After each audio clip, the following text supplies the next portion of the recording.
Okay, we were talking about this keel and about replacing this keel piece. And it looks like our rot goes a ways forward.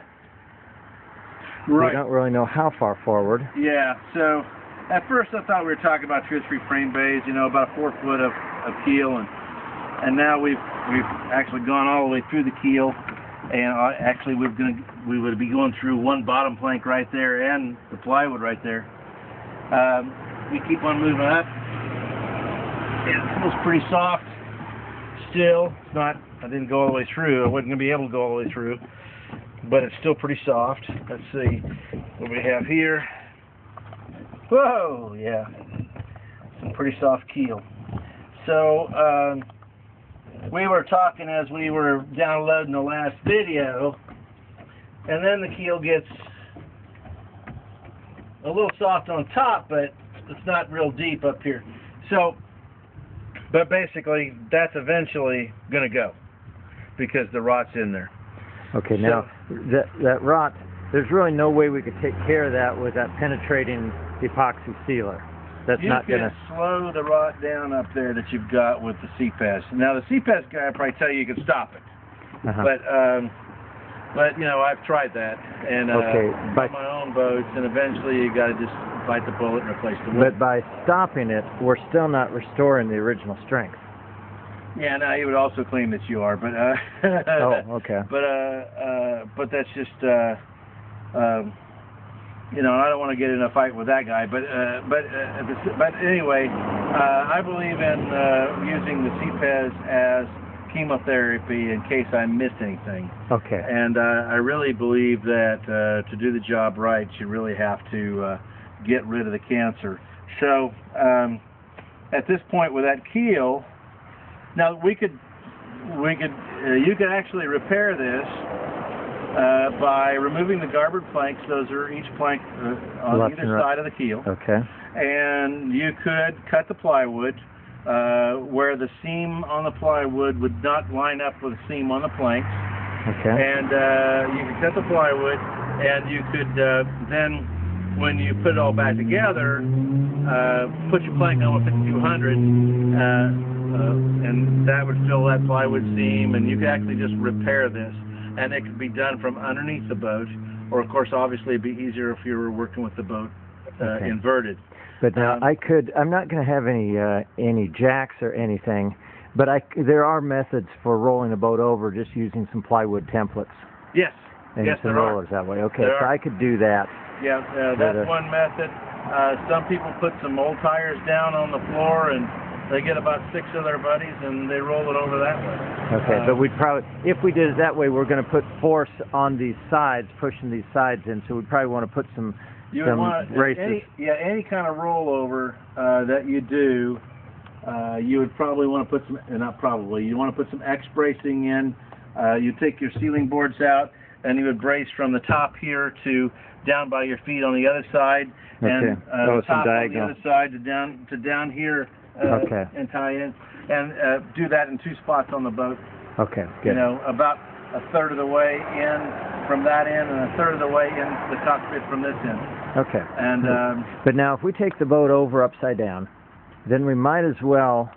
Then would we want to replace all the plywood on the bottom, or do you think we could just get by with replacing just, say, 1 foot each side of that keel?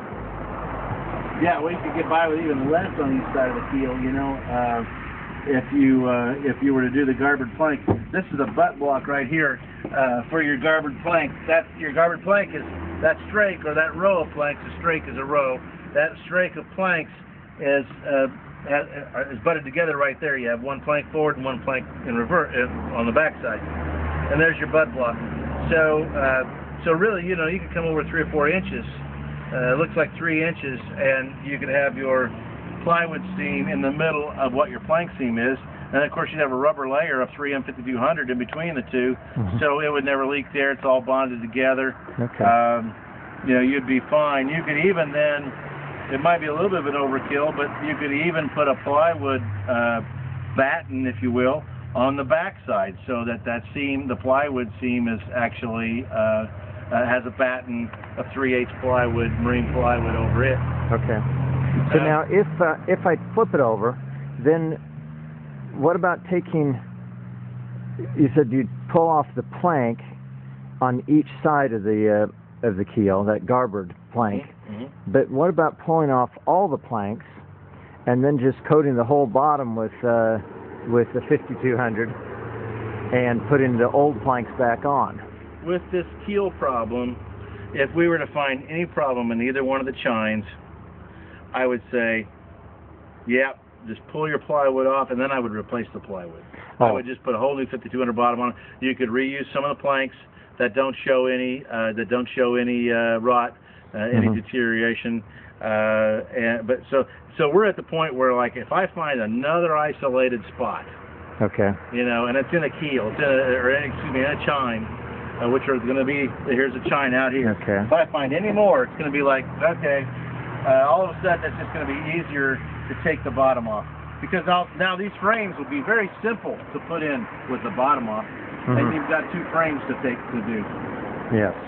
So it might be where you just want to take the bottom off, and once you've done that, the incremental cost of just replacing your plywood with brand new plywood and not having these seams like we have here, the incremental cost becomes 4 sheets of plywood at $100 a sheet, and then you got a 5200 bottom, and you never have to touch it again. We still got any time on the? Yep. Okay. So yeah, at this point, it's like, it's real close to just throwing in the towel and saying, listen, it's going to be easier and quicker and probably more cost-effective. Not necessarily more cost-effective, but it's going to be easier and quicker to do a 5200 bottom. Okay, so now by 5200 bottom, what we do, we'd roll it over, we'd pull the planks off the bottom, we'd then cut the plywood off the bottom, we'd take the keel out and we'd replace the keel, we would put plywood back. How thick a plywood? 3/8?